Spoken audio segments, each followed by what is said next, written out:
From coordinate சரியா from plane இருக்குல்ல from கோஆர்டினேட்டா மாத்தி இந்த மாதிரி ஒரு 6 ஆப்ஷன் கேட்கும். இதுல நம்ம என்ன பண்ணணும் அப்படின்னா நமக்கு வந்து இது டிரா பண்ணும்போது ஒரு லென்த் இருக்கு. இந்த லென்த் கொடுத்து தான் டிரா பண்ணுவேன். அதனால இது எனக்கு தெரியும் 1 மீட்டர் அப்படின்னு. எக்ஸ்ட்ரா என்ன டைரக்ஷன்ல மாத்த இருக்கு எக்ஸ் டைரக்ஷன்ல மூவ் இருக்கு. பாசிட்டிவ் சைடு பாருங்க இது ஆக்சுவலா அப்ப பாசிட்டிவ் எக்ஸ் டைரக்ஷன்ல 1 மீட்டர் மூவ் பண்ணனும்னா 1 ல கொடுத்துறோம் சரியா 1 கொடுத்தா ஷிஃப்ட் ஆயிடுச்சா.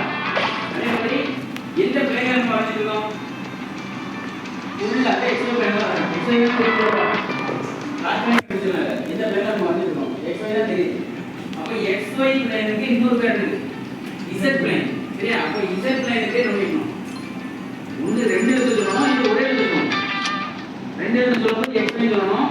ஒரு எழுத்து சொல்லணும்னா அது ரெண்டு இல்லாத எழுத்து சொல்லணும். அப்ப y z பிளேன்னா என்ன சொல்லணும் x பிளேன் சொல்லணும். புரியுதா? அது ஞாபகம். அப்ப இதுல நமக்கு கேஸ் வந்து x y பிளேன்ங்கறனால இது எது வந்துரும்